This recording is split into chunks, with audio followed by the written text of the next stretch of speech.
Hey guys, Cold here. Welcome back to another video. This will be a summon news video going over the champions that will be covered for this weekend's summon event. This is crucial if you're going for Fabian. If you're somebody interested in Fabian, then choosing which shards to summon for the points that you need will be crucial because you can't just open everything, guys. You got to save up some for next week. Although this will be your chance also to pick up on the epic needed for Fabian's fusion if you're somebody who's going to summon tons of shards, and that is either your sacred shards or you're going to go heavy on voids. I wouldn't recommend going heavy on primals because you need those for the 2x on mythics, right? So Fabian, if you're somebody who's doing everything that has been going on right now in terms of events, as you should have 4 of the rares needed. And with tomorrow's event starting, Dungeon Divers, we've got Ice Golem going on right now, but wait on that. You do that together with Dungeon Divers to double dip. You'll also have the summoning event. That's 3 more rares that you can pick up, or possibly even the epic when this starts out in 17 hours 37 and 18 hours 37 for the Dungeon Divers. So by tomorrow around this time, everything should be going on strong. So with that in mind, let's go over the list that's given us by Plarium. It's a 15x progressive. As usual, when they have a 2x, they won't have 15x for the most part, right?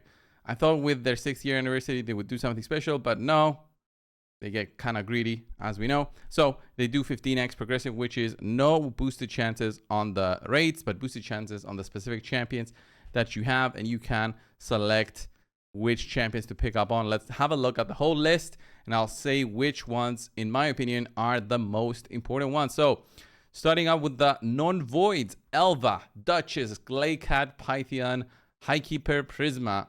And then for epics, Record Draft, Tagore, and Ugo. Ugo, Record Draft are so strong from the epics. Ugo, especially if you're somebody looking for getting something done for the Hydra. Ugo can even be used in nightmare teams, guys. That strong of a champion. Record Draft also pretty strong because of Perfect Veil, Revive, Decrease Attack. The kid is pretty strong. Tagore, I would say, can be strong if you don't have him and you need him for either Faction Wars or just maybe even, the Curse City. For epics on the Void side, God Security and Cardinal both are great. Have their own uses. God Security, obviously, Sand Devil teams are it. And then Cardinal, if you also have the soul for her. And then Cardinal can be pretty cool for Arena. But that's basically it. Let's have a look at the voids for legendary. So Senna, Sulfurion, Marichka, so strong. All of them. I've got none of them on my main account, unfortunately. So I could see myself definitely going for some of these. Like even Senna, Chimera teams, Sulfurion, basically used everywhere. Very strong. Can even be used Arena, Dungeons, Hydra. Might even throw him in the Chimera if you're somebody who's just using him everywhere. But activation of HP burns makes him that much stronger. Marichka, the Unbreakable, just fantastic champion. Can be used even if you don't have Taras. Such a strong passive which revives the whole team if she dies. And then from the non-voids, which is basically what most people will be summoning, non-void shards, because voids you might have been depleted by now in terms of your voids. You'll need about 6 or 7 void sacreds worth of points needed, okay? However way you can get them, cool. But you'll still need that for the rare, I believe. Might actually be a little bit less for the rare, maybe 2,500 points. Maybe that's like 5 sacreds if we're lucky. We'll see. I'm not sure if we can get that done. If we can get Plarium to not be that greedy. We'll see. But the epic will definitely be around the 5,000 mark. A little bit less than 5,000 mark. I doubt it's going to be higher than that. But Elva, Duchess, Lilitu, Glaycat, Python, Prysma. Let's do a very quick deep dive on those champions. Because I want to say, Elva would be the one that you want to get if you're somebody who doesn't have her. All right. Who doesn't have her. Such a strong champion. Continuous heal, cleanse, block debuffs, increase speed, and then a revive. This champion does so well for the Chimera too that it just makes sense to use her. Such an interesting kit that she has because it accompanies other champions well and helps a lot with the cleanses. The block debuffs, increase speed helps with the trials as well. Can easily get to 5, 6, or even 7 trials with combination of other skills from other champions for the Chimera. That being said, there's other champions also here like Duchess Lilitu which is a fantastic champion. Although fallen off a little bit, that is for more of the end game stuff. She's still insanely strong. It's still a champion that provides a passive way of reducing damage taken, both from bosses and both from AoE attack, which is insane.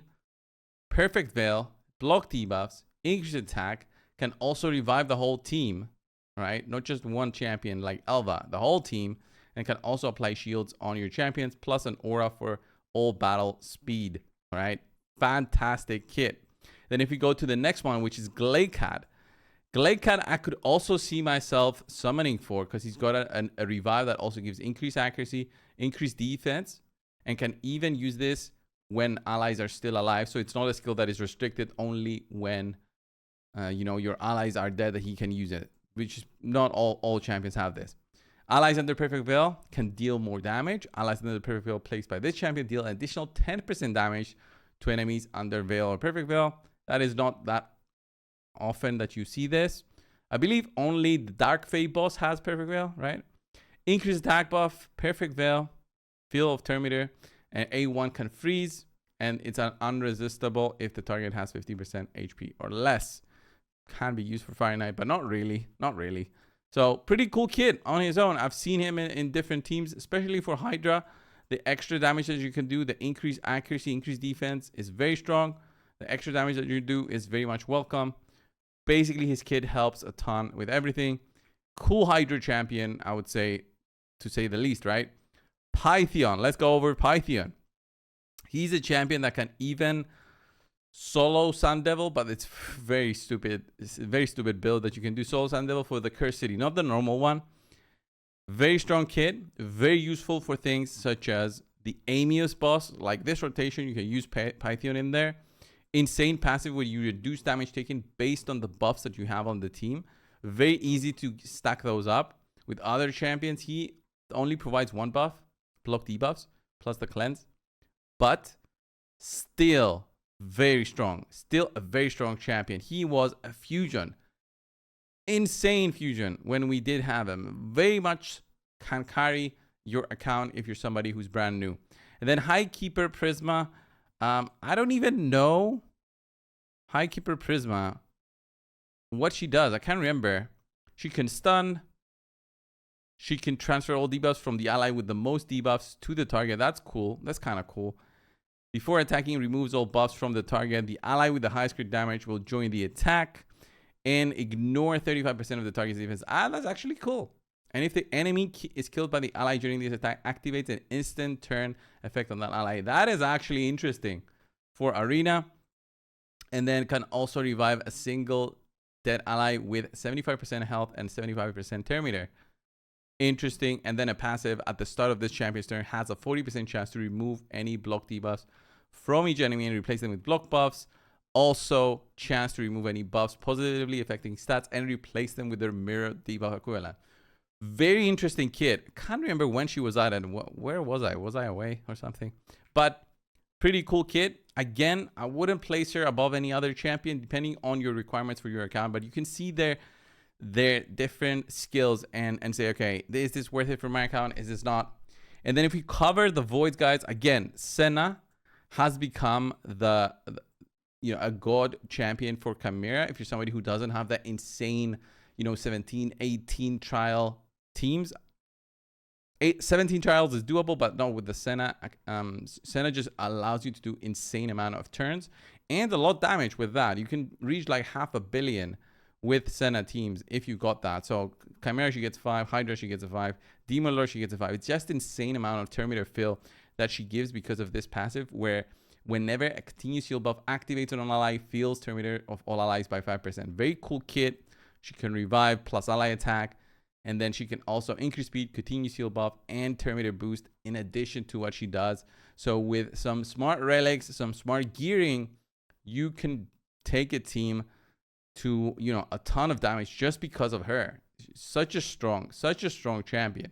And then, as I said, guys, we also have, where is he? Sulfurion. Wait, what's Sulfurion? There he is. Activation of HP burn plus applying the HP burn. Godlike for Spider, obviously, but Spider is pretty much a done deal at this point. The hard mode of Spider is relatively easier than normal. Once you have like Hex, once you have damage dealers, you can push Spider hard so much easier than anything else, but still can be used for any content, because this is basically an instant activation of damage. And when there's multiple opponents against you, this is huge damage. This works so well and can do very good on Ice Golem too. Here's somebody struggling in there. Plus a revive, plus shields. So good. So conflicted on the voids, honestly. I could use all three if I could. And then Marichka, I mean, come on. Ally attack, cleanse. This is a cleanse plus Terminator feel, and then restoring of max health, healing, places a shield buff and a protected strengthen, makes you so powerful. And then that passive, reviving all dead allies. So if you've got double revivers, this is basically an insane combination where she revives everybody, then the reviver revives her, and then after a bit they die again. She revives the reviver revives her. It's just a loop that can't be stopped unless you go crazy on them and try to control that reviver. But by then the attacker kills you. And then the active effect, even if this wasn't enough, the active effect places a block damage buff on all allies for 1 turn whenever an ally receives a bomb, poison, or HP burn debuff. So with that, you basically block damage and don't allow them to kill you. So it works very well against bomb teams. Just like that, unless they block buff you, which they have to have in mind if they see a Marichka. Insane. Out the void side, for me personally, the void side of the summons is insane. But from voids, I can only get 120 points per. So that's what, 1,200, 1,560 that I'll have. It's not a lot. I can't do much with that. So I'll still need to do Sacreds. But I'll do my voids probably on Marichka and then see where that takes me. In terms of like Hydra and like having Sulfur and all that, it's great. But my account is at a point where I don't really need that. I'm at 114 voids into the Mercy. So it's kind of, well, it's not like it's good for me to summon, but I don't have to lose anything. It's bad when you're closer to Mercy to summon during 2x, because you could hit the 15x on a champion you won with the Mercy. That's the idea. But from what I see, yeah, my Mercy system is just cooked as always. But guys, this was the video on the summon events coming in for this weekend. Do as you like with your shards. Hope you're going for Fabian, because he's kind of cool champion, very strong. Thanks guys, subscribe. See you all in the next one. See ya.